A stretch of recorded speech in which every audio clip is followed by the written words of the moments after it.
నమస్తే. ప్రస్తుతం మన స్టూడియోలో ప్రముఖ ఆధ్యాత్మికవేత్త వేదిక్ ఆస్ట్రాలజర్ గోనుగంట్ల సురేష్ బాబు గారు ఉన్నారు. సో గురుగారితో మాట్లాడేద్దాం. నమస్కారం గురుగారు. మణికంఠ గారు నమస్కారం అండి. గురుగారు, సెప్టెంబర్ మాసం విశేషంగా మీనరాశి వాళ్ళకి ఓవరాల్గా ఈ నెల ఎలా ఉండబోతుంది, ఎలాంటి ఛాలెంజెస్ వీళ్ళు ఫేస్ చేయబోతున్నారు, ఓవరాల్గా ఎలాంటి ఫలితాలు ఎక్స్పెక్ట్ చేయొచ్చు అంటారు? మీనరాశి అనగానే చాలా సహనంగా ఉండాల్సిన రాశి. ఎందుకంటే వీళ్ళకి ఏలినాటి శని నడుస్తుంది, అది కూడాను బాగా పీక్ స్టేజ్లో ఉంది. ఈ సంవత్సరం మేజర్ గ్రహాలు వీళ్ళకి అనుకూలంగా లేవు కాబట్టి ఒక్క 2 స్టెప్పులు వెనక్కి తీసుకొని జాగ్రత్తగా ఆధ్యాత్మికంగా ఉండి ఎదుటి వాళ్ళు అనుకున్నది అనుకోనివ్వండి అన్న ఈ ధోరణితో ఉండాలి. 2, మీరు ఏదైనా కనుక పని చేస్తే ఈశ్వర ప్రాణిదాన, మీరు చేసే ప్రతి పని ఈశ్వరుడికి చేస్తున్నట్టు భావంతో చేస్తూ ఉంటే నవ్వేవాళ్ళు నవ్వుతారు, ఎక్కిరించేవాళ్ళు ఎక్కిరిస్తారు, మోసం చేయాలనుకున్న వాళ్ళు భంగపడి వెళ్ళిపోతారు.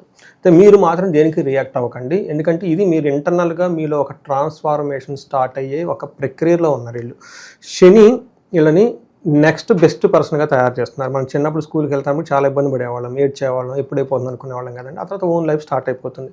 బట్ కొన్నిసార్లు మనల్ని ఒక ఏమంటారు అప్గ్రేడేషన్ ప్రాసెస్లో శని తయారు చేస్తూ ఉంటాడు. మనమంతా మనమే చేసుకుంటూ ఉంటాం. రెగ్యులర్గా మెడిటేషన్ చేయటం, యోగా చేయటం, ధ్యానం చేయటం, కొత్తగా నేర్చుకోవటం, వేరే వాళ్ళకి సేవ చేయటం. మన లైఫ్ స్టైల్ ఎలా ఉంటే పర్లేదు, మన లైఫ్ స్టైల్ అలా కాకుండా డీవేట్ అయిపోతాం. జాబ్కి వెళ్ళటం, ఇది చేయటం, దీని మీద పడతాం. శని అలా కాదు, మళ్ళీ ఇవన్నీ ఆఫ్ చేసి బలవంతంగా మళ్ళీ ఇటు తీసుకొచ్చి పెడతాడు. అందుకని ఈ ట్రాన్స్ఫార్మేషన్ స్టేజ్లో ఉన్నారు కాబట్టి వీళ్ళు కొంచెం భౌతికమైన సంబంధాలకు సంబంధించి, మెటీరియల్కి సంబంధించి, తర్వాత ధనం సంపాదించాలని వాటి గురించి, లేదంటే కొత్త జాబులు మారాలని ఇలాంటి విషయాలకు సంబంధించి ప్రయత్నాలు చేస్తే అంతగా కలిసి రావు. 2, ధన ప్రవాహం ఉండదు. ఎందుకంటే ఏలినాటి శని యొక్క ప్రభావం వీళ్ళకి చాలా ఉంది. తర్వాత గురువు కూడా వీళ్ళకి అనుకూలంగా లేవు. మేజర్ గ్రహాలు వీళ్ళకి అనుకూలంగా లేవు అని చెప్పుకోవాలి. ఈ సందర్భంలో కనుక మనం చూసుకుంటే మనకి వచ్చే సెప్టెంబర్ మాసంలో కూడా వీళ్ళకి కొంచెం గడ్డు కాలం, టఫ్ టైం అని మనం చెప్పాలి. ఎందుకంటే వీళ్ళకి ఆల్రెడీ అందులో ప్రాసెస్లో ఉన్నారు కాబట్టి అదేదంటారంటే సగం వరకు మునిగినా నిండా మునిగినా చలిలేదన్నట్లు మునుగుతున్నాం కాబట్టి పూర్తిగా మునిగేస్తే ప్రాబ్లం లేదు. ఒకసారి చిన్న ప్రాబ్లంకి దండం పెట్టుకుని, పెద్ద ప్రాబ్లం దండం పెట్టుకోవడం అయితే కామన్ అనమాట. Surrender to the divine and go head. మనం మీనరాశి కనుక చూసుకుంటే ఎక్కువ కలిసి నాకు మీనరాశి నుంచే వచ్చేస్తాయి. ఏలినాటి యొక్క ప్రభావం ఎక్కువగా ఉంది. అందులో ఇంకోటి బాగా గుర్తుపెట్టుకోవాల్సింది, ఈ రాశి వాళ్ళు మీనరాశి వాటితో పాటు ఇంట్లో ఎవరైనా కనుక సింహరాశి ఉన్నా, ధనుసు రాశి ఉన్నా, తర్వాత కుంభరాశి, మేషరాశి వాళ్ళు ఉన్నా కానీ ఇంకా ప్రాబ్లమ్స్ ఎక్కువ అవకాశం చాలా ఎక్కువగా ఉంది. ఇది నాది సపరేట్ రీసెర్చ్ చేశాను అనమాట, ఏలినాటి శని పీడల గురించి. అందులో నాకు చాలా ఇంట్రెస్ట్ అయిన మ్యాటర్స్ అన్నీ కలుస్తున్నాయి అనమాట. అందులోనూ శని ఇప్పుడు ఒక్కరికి అతీతం ఉండటంతో వీళ్ళకి ఇంకా ప్రాబ్లమ్స్ ఎక్కువగా ఉండే అవకాశం ఎక్కువ ఉంది. ఇంట్లో కనుక ఇందాక చెప్పుకున్న రాసుల వాళ్ళు ఎవరంటే ఇమ్మీడియట్లీగా వాళ్ళకి ఆస్ట్రాలజర్ని కనెక్ట్ అవ్వడం చాలా చాలా ఇంపార్టెంట్. పరిహారాలు చేసుకోవటం ఇంపార్టెంట్, ఎంతైనా ఉంటుంది. ఎందుకంటే పరిస్థితి ఎక్కడికైనా పోవచ్చు, డైవర్సుల దాకా అయిపోవచ్చు, కొంతమందికి ఐసీయూల దాకా పోయే ఉండొచ్చు, కొంతమంది ఏమీ లేదు ఏదో వచ్చేసి ఎక్కడో పాపప్ అయ్యి ఇబ్బంది పడేదానికంటే కూడా రిస్క్ అనేది ఎప్పుడు పాజిటివ్ సైడ్లో తీసుకోవాలని నేను చెప్తూ ఉంటాను అనమాట. ఈ మాసం కనుక ఇందులో ఉన్న నక్షత్రాలు కనుక చూసుకుంటే పూర్వభాద్ర 4వ పాదం, ఉత్తరాభాద్ర 1, 2, 3, 4 పాదాలు, రేవతి 1, 2, 3, 4 పాదాలు అంతా మనకి మీనరాశిలో ఉంటారు. పేరు బలం ప్రకారం మనం చూసుకున్నాం అనుకోండి, వీళ్ళకి ది, దు, షం, ఝ, దా, దే, దు, చాచి లెటర్స్ అంతా కూడా మనకి ఈ మీనరాశిలో ఉంటారు. మన గ్రహాలు చూసుకున్నాం అనుకోండి, ఈసారి గ్రహాలన్నీ వెరీ ఇంట్రెస్టింగ్గా సెప్టెంబర్ ఎగ్జాక్ట్గా 15th తర్వాతనే అన్ని గ్రహాలు మారిపోతున్నాయండి. కరెక్ట్గా ఆ 1-2 రోజుల్లోనే గ్రహాలన్నీ మారుతూ ఉన్నాయి. ముందు మనకి కుజుడు 13వ తారీఖు సెప్టెంబర్ మారుతున్నారు. వీళ్ళకి ఎలా ఉంటుందంటే అండి, 15వ తారీఖు ముందు 15వ తారీఖు తర్వాత అన్నట్లు ఉంటుంది ఈ రాశి వాళ్ళకి. ఈసారి అన్ని రాశుల వరకు అలా ఉంటుంది. ఎందుకంటే కరెక్ట్గా అదే టైంలో 4 గ్రహాలు మారిపోతున్నాయి. ఒకటి సూర్యుడు 17వ తారీఖు సెప్టెంబర్ మారుతూ ఉన్నారు. 15వ తారీఖు 2 గ్రహాలు మారుతున్నాయి. ఒకటి శుక్రుడు, రెండోది వచ్చేటప్పటికి బుధుడు, ఇద్దరు మారుతున్నారు. 13వ తారీఖు శుక్రుడు మారుతున్నారు. అంటే ఏమవుతుంది, 13, 15 ఈ 4 గ్రహాలు ఇక్కడ ఒకేసారి మారటంతో మిడ్ ఆఫ్ ది మంత్లో మనకి వీళ్ళకి ఏమంటారు డైనమిక్గా చేంజెస్ వచ్చే అవకాశం ఎక్కువగా ఉంది. వీటితో పాటు ఇంకా ఈ రాశి వాళ్ళు గమనించుకోవాల్సిందంటే వీళ్ళు ఆధ్యాత్మికంగా ఉండడం ఎంతైనా అవసరం కాబట్టి, ఒకటి చంద్రగ్రహణాన్ని వీళ్ళు చాలా చక్కగా తెలివితేటలుగా దాన్ని వాళ్ళకి అనుకూలంగా మార్చుకోవాలి. ఆ ఎనర్జీ గ్రహణం కలిసి వస్తుంది అంటారా వీళ్ళకి? గ్రహణం వీళ్ళకి మోడరేట్గా ఎఫెక్ట్ అవుతుందండి, అంత ఎక్కువ ఎఫెక్ట్ కాదు. ఎందుకంటే వీళ్ళకి కుంభరాశిలో గ్రహణం జరుగుతుంది, 2వ రాశిలో జరుగుతుంది కాబట్టి ఈ రాశి వాళ్ళకి ఎఫెక్ట్ అయితే అంత అవ్వదు. కాకపోతే ఈసారి వచ్చే గ్రహణాన్ని వీళ్ళు మనకి స్పిరిచువల్గా ఆధ్యాత్మికంగా ఉండి ఉపవాసం ఉండటం, ఆ 9 hours ఏమి తినకుండా ఉండటం, ఏదైనా ఒక మంత్రం పట్టుకొని, లేదంటే ఓం నమః శివాయ మంత్రం పట్టుకొని ఈ 2 hours 30 minutes ఉంటుందండి ఈ గ్రహణము. ఈ 2.5 గంట కనుక చాంట్ చేసుకుంటూ కనుక కూర్చుంటే ఆ మంత్రసిద్ధి వీళ్ళకి వచ్చేస్తుంది. అందులో వీళ్ళకి మీనరాశిలో ప్రాబ్లమ్స్ ఉన్నారు కాబట్టి ఆ ప్రాబ్లమ్స్ నుంచి బయటపడే అవకాశం చాలా చాలా ఎక్కువ ఉంటుంది అనమాట. సో వీళ్ళకి ఈ ప్రకారం మనం చూసుకుంటే మనకి లఘు గోచారం సూక్ష్మ గోచారం ప్రకారం కనుక చూసుకుంటే వీళ్ళకి 15th ముందు ఎలా ఉంటుంది అంటేనండి, శత్రువులతో వీళ్ళకి పై చేయన్నట్లు ఉంటుంది, విజయప్రదంగా ఉంటుంది, పుత్రులతో చాలా బాగుంటారు. కొంచెం కొన్ని విషయాల్లో ఏలినాడ్స్ ఉంది కాబట్టి దుఃఖం అనేది ఉంటుంది కామన్ అది. అయితే 15th తర్వాత వీళ్ళకి కొంచెం టఫ్ టైం స్టార్ట్ అవుతుందని చెప్పుకోవాలి. ఏమవుతుందంటే యాత్రలు కనుక చేస్తే ఇబ్బంది పడే అవకాశం ఎక్కువగా ఉంటుంది, కొంతమందికి జాబులు కోల్పోయే అవకాశం ఎక్కువగా ఉంటుంది, గొడవలు అయ్యే అవకాశం ఎక్కువగా ఉంటుంది, అన్ఎక్స్పెక్టెడ్ ప్రాబ్లమ్స్ వస్తాయి. ఎప్పుడు యూటర్న్ ఎలా తిరుగుతుందో, యూటర్న్ తిరిగినప్పుడు ఎలా ఉంటుందో మనకు అర్థం కాదు కాబట్టి ఈ టైపు జర్కింగ్లు వచ్చే అవకాశం ఎక్కువగా ఉంటుంది. ఈ రాశి వాళ్ళు కేర్ఫుల్గా ఎంతైనా ఉండటం చాలా ముఖ్యం. మనం వివరాలు డీటెయిల్ కనుక చూసుకుంటే వీళ్ళకి ఏమవుతుందంటే సూర్యుడు 7వ ఇంట్లో వెళ్తున్నారు, 6 నుంచి 7ంటికి వెళ్తున్నారు అనమాట. 7ంటికి వెళ్తే సామంత జన విద్వేష ధారాపీడ సుతామయం ఉత్సాహ భంగకారిణి గోచారస్తే సప్తమే రవో అని మనకి శాస్త్రాల్లో వివరించారు మహర్షులు. దీని ప్రకారం ఏంటి, వీళ్ళ కింద పని చేస్తున్న వాళ్ళు సామంత జన విద్వేష, వీళ్ళ కింద కనుక ఎవరైనా కనుక పని చేస్తుంటే మేడ్స్ కానీ ఎంప్లాయీస్ కానీ బిజినెస్ పీపుల్ ఎవరైనా ఉంటే వాళ్ళ కింద ఉన్న టీం వీళ్ళతో మాట అనరు. తర్వాత అఫీషియల్గా మేనేజర్ లెవెల్లో ఉన్న పీపుల్ కానివ్వండి, సి లెవెల్ మిడ్ లెవెల్ మేనేజర్లు ఎవరైనా ఉంటే వీళ్ళ కింద ఉన్న టీం వీళ్ళ మాట అనకుండా వీళ్ళ ఇబ్బంది పెట్టే పరిస్థితి ఎక్కువ ఉంటుంది. తర్వాత ధారాపీడ సుతామయం అంటే భార్య ద్వారా పుత్రుల ద్వారా వీళ్ళకి ఏమవుతుందంటే అయోమయానికి గురి చేసి ఒక కన్ఫ్యూజన్ స్టేజ్లో ఉండే అవకాశం ఎక్కువగా ఉంటుంది. నెక్స్ట్ ఉత్సాహ భంగకారిణి, వీళ్ళు ఏదైనా బాగా ఎనర్జెటిక్ ఒక మంచి ప్రపోజల్ పెట్టి లేదంటే ఏదైనా చేద్దామని కనుక ప్లానింగ్ పెట్టుంటే ఇమ్మీడియట్గా వేరే వాళ్ళు వచ్చేసి ఆ యొక్క ఉత్సాహాన్ని అంతా వీళ్ళకి ఏమంటారు నీరు గార్చేస్తారనమాట. సో ఏమవుతుందంటే ఉత్సాహంగా చేద్దాం అంటేనేమో ఎవరు ముందుకు రారు, వీళ్ళ మాట ఎవరు వినరు. ఇదే టైంలో వీళ్ళకి ఏమవుతుందంటే ఓవర్గా టైర్డ్నెస్ వచ్చే అవకాశం ఎక్కువగా ఉంటుంది. అంటే సూర్యుడు మారిన తర్వాత ఆల్మోస్ట్ 15th నుంచి ఆ తర్వాత 15th వరకు అంత ఉత్సాహంగా వీళ్ళకి ఉండదు అని మనం గమనించుకోవాలి. వీళ్ళకి నెక్స్ట్ ఇంకొక ముఖ్యమైనది కుజుడు 8th హౌస్లో ఉన్నాడండి. ఇది అంతా మిక్స్డ్ రిజల్ట్ ఇస్తారు. బట్ 8th హౌస్లో కుజుడు మంచివాడు కాదు, కానీ దృష్టి వేరే వాటి మీద ఉండటంతో కొంచెం వీళ్ళకి మనం ఏం చెప్తామంటే మిక్స్డ్గా ఉండే రిజల్ట్ అని మనం చెప్పుకోవాలి. ఏ విషయంలో అంటే మనకి ప్రవాస కార్య సానిహద్ కసారోగ పీడనం స్థాననాశ రుణచ్ఛద అష్టమస్తే భవేద్ భృగు అని మనకి సంస్కృతంలో చెప్తారు. దీని ప్రకారం ఏంటి, స్థాననాశనం రుణచ్ఛేదం. ఎవరైనా కనుక జాబ్లో చక్కగా ఉంటుంటే, ఎందుకంటే వీళ్ళకి సూర్యుడు సరిగా లేడు, పర్టికులర్గా 15th నుంచి 25th వరకు వీళ్ళకి డిసప్పాయింట్మెంట్స్, జాబులు పోయే అవకాశం, ఏదైనా పని చేస్తే కలగకుండా ఉండే అవకాశం, ఆటంకాలు పెట్టే వాళ్ళు ఎక్కువ ఉంటారు. తర్వాత రుణచ్ఛేద, ఇప్పటిదాకా మీకు అప్పుల బాధలు ఎవరైనా కనుక చూసుకుంటే అప్పులు చేయాల్సి వచ్చేస్తుంది, టయానికి అప్పులు ఎవరు, ధనం గురించి మనం చాలా ఇబ్బంది పడే టైం ఉంటుందన్నమాట. కార్యహాని సాత్, ఏదైనా కనుక పని చేస్తుంటే ఎక్కడ కూడా వీళ్ళకి కార్యసాని అయితే రాదు. అయితే కుజుడు 2 విషయాల్లో బాగా చేసుకుంటాడు. ధన ప్రవాహం బాగుంటుంది, 11th హౌస్లో దృష్టి ఉండడంతో 3వ ఇంట్లో ఉండటం వల్ల మనీ రిలేటెడ్ మ్యాటర్స్లో సక్సెస్ఫుల్గా ఉంటారు. అంటే ఒక రకంగా మనీకి ఇబ్బంది పడినా సక్సెస్ అయితే మనీ ప్రకారం వస్తుంది అని మనం చెప్పుకోవాలి. అండ్ శుక్రుడు వీళ్ళకి మళ్ళీ 6th హౌస్లో ఉండటంతో అగైన్ ఇది మంచి పొజిషన్ కాదు, ఇబ్బంది పెట్టే పొజిషన్ మనం గమనించుకోవాలి. 6th 6వ ఇంట్లో ఉంటే ఏమవుతుంది అని మన మహర్షులు కనుక చూస్తే వీళ్ళకి విరోధ శత్రుపీడాంచ జ్ఞాతీనాంచ విరోధద ఆయాసో ధారాపుత్రై ద్వేష్ట భృగునందనే షష్టై భృగునందనే అని చెప్తారు. అంటే 6వ ఇంట్లో శుక్రుడు ఉంటే ఏమవుతుందంటే అప్పటిదాకా మెత్తగా సాఫ్ట్గా వీళ్ళని దగ్గర ఉన్నవాళ్ళు కాస్త రివర్స్ అయిపోతారు. ఇలాగే వీళ్ళు పులిలాగా గర్జించేస్తారంట. ఇదేంటి ఇప్పుడు నిన్న మొన్నదాకా బాగున్నారన్నట్లు ఫీలింగ్ ఉంటుంది. అందులో ఏమవుతుంది, జ్ఞాతీనాంచ విరోధద, వీళ్ళ పక్కన ఉన్న రిలేటివ్స్ తోటి గొడవలు వస్తాయంట. ఇంట్లో మనకి కుటుంబ సభ్యులతో గొడవలు వచ్చేస్తాయి. అంతేకాకుండా శత్రుపేడ ఎక్కువ వచ్చేస్తుంది. తర్వాత అతిగా టైర్డ్నెస్ వచ్చే అవకాశం ఎక్కువగా ఉంటుంది. 12వ ఇంట్లో దృష్టి ఉండటం మాత్రం లవ్ విషయంలో, రొమాన్స్ విషయంలో, తర్వాత గుళ్ళకి సంబంధించిన విషయాల్లో ఖర్చులు, శుభకరమైన ఖర్చులు ఎక్కువగా చేసే అవకాశం ఎక్కువగా ఉంది.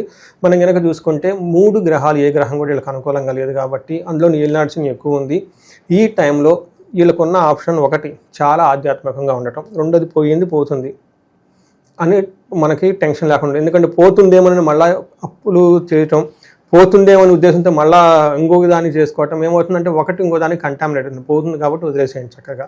ఈ పోతుంది అన్న భయంతో ఇంకా కొన్ని అప్పులు చాలామంది అప్పు చేస్తారు, బిజినెస్ సరిగా రావట్లేదు, ఇమీడియట్గా అప్పు చేస్తారు.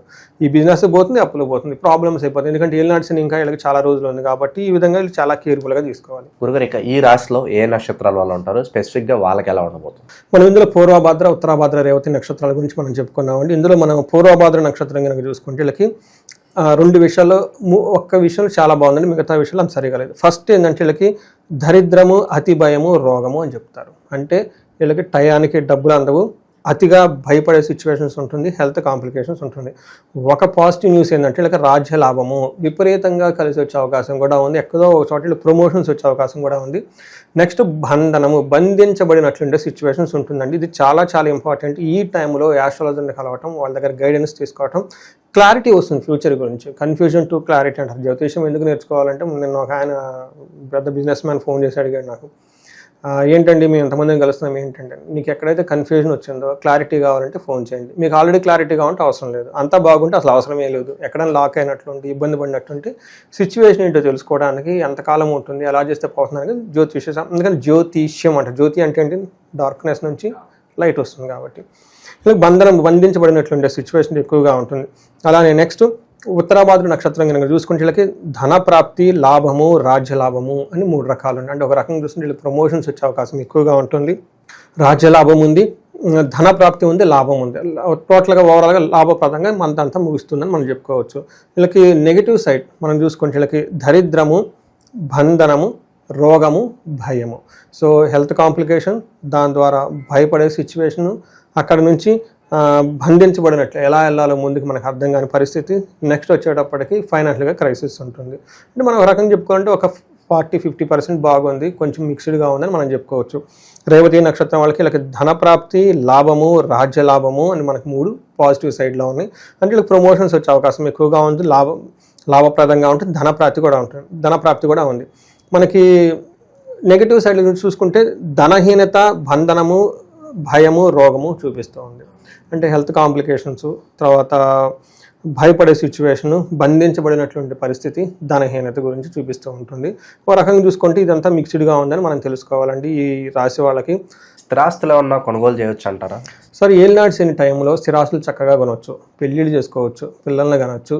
యాక్చువల్గా మన ఇంటికి సంబంధించి ఏమంటారంటే నేటివ్ ప్లేస్, కొంతమంది ఫారిన్లో అట్లా సెటిల్ అయ్యి ఉంటారు, కొంతమంది హైదరాబాద్, బెంగళూరు వెళ్ళిపోయి ఉంటారు. వాళ్ళు అక్కడ ఊళ్ళు ఉంటాయి. ఆ ఊళ్ళల్లో కనుక వెళ్ళిపోయేసి ఆ ఊళ్ళల్లో ఓన్ విలేజ్లో సొంత ప్లేస్లో ఇల్లు కొనుక్కుంటే బాగా కలిసి వస్తుంది ఈ టైంలో. సో చాలామంది పోలీస్ స్టేషన్లు, కోర్టుల చుట్టూ తిరుగుతూ ఉంటారు కదా, అలాంటి వాళ్ళకి ఏమన్నా కాస్త మంచి ఫలితాలు ఏమన్నా ఎక్స్పెక్ట్ చేయొచ్చు? సో ఇది చాలా కష్టం అండి. ఒక మాట, ఈ టైంలో మీరు పోలీస్ స్టేషన్లు కానీ, కేసులు కానివ్వండి, లాయర్ల దగ్గరికి వెళ్ళటం వేస్ట్. మీరు 1 కోటి రూపాయలు లిటిగేషన్ పడినా కానీ అది రాదు. వీళ్ళకి మధ్యలో ఈ లాయర్లని వాళ్ళకని వీళ్ళకని జేబులో డబ్బులు పెట్టుకోవాలి. పోయిందా పోనేసి వదిలేసేసేయండి. ద బెస్ట్ ఏంటంటే మళ్ళీ రీస్టార్ట్ చేసుకోండి.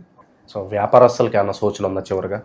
సరే, వ్యాపారస్తులు చాలా కేర్ఫుల్గా ఉండాల్సిన టైం. ఎందుకంటే వ్యాపారస్తులకు రొటేషన్ ఇంపార్టెంట్.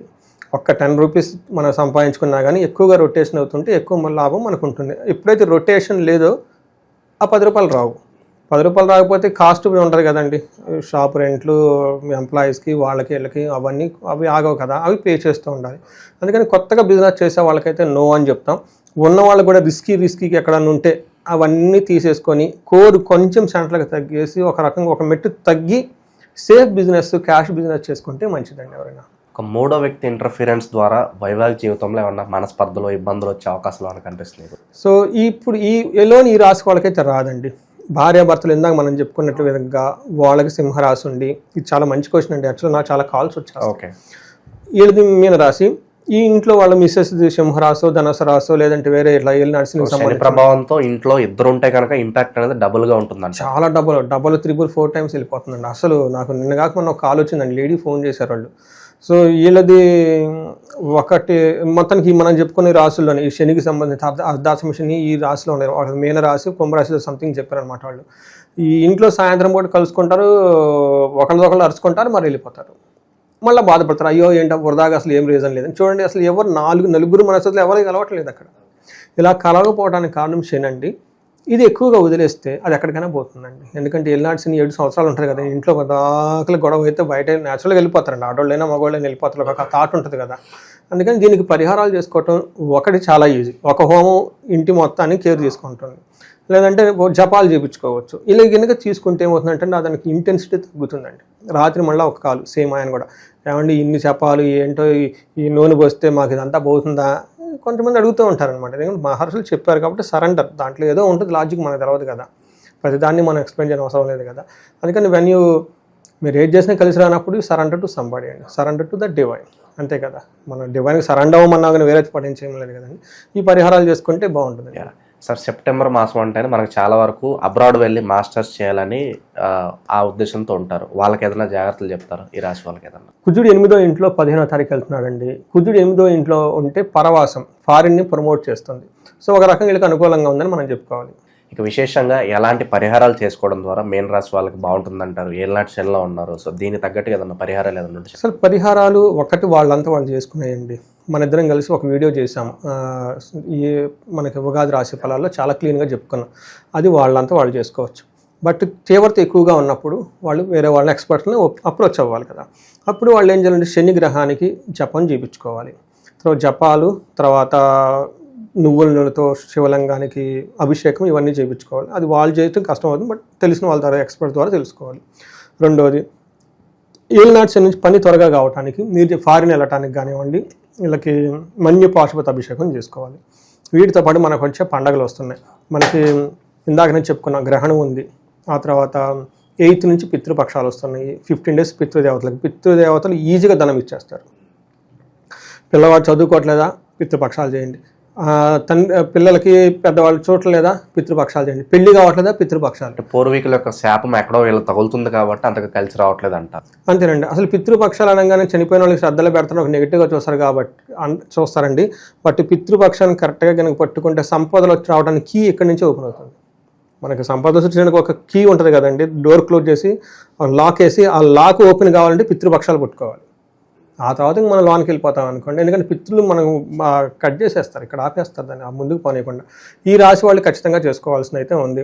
ఆ తర్వాత మనకి దేవి నవరాత్రులు 22వ తారీఖు నుంచి స్టార్ట్ అవుతుంది. చాలా శుభ్రంగా ఈ రాశి వాళ్ళు ఎవరైనా కనుక ఉంటే టైం స్పెండ్ చేయండి. ఎక్కడో టైం స్పెండ్ చేసి బాధలు పడే బదులు ఆధ్యాత్మికంగా టైం స్పెండ్ చేస్తే నవరాత్రులు 9 రోజులు ఉంటాయి కాబట్టి, ఆ తర్వాత దీపావళి అమ్మవారికి మనకి నెక్స్ట్ మంత్లో కనుక కరెక్ట్గా చేసుకుంటే ధన ప్రవాహాలకు ఆటోమేటిక్గా వచ్చేస్తుంది. సో ఈ రాశి వాళ్ళు ఎవరైనా కనుక ధనానికి ఇబ్బంది పడిపోతుంటే మహాలక్ష్మి విశేష హోమం చేయించుకోండి. చక్కగా పర్టికులర్ బిజినెస్ పీపుల్ ఎవరైతే ఉన్నారో వాళ్ళకి టర్న్ ఓవర్ చాలా అవసరం. మీరు అడిగారు ఒక క్వశ్చన్, అందుకని చెప్పేసి మహాలక్ష్మి విశేష హోమం చేయించుకోండి. దానితో పాటు కుబేరు పాశుపత అభిషేకం చేయించుకుంటే ధనం అనేది ఆగదండి, ఫ్లో వస్తూ ఉంటుంది అనమాట.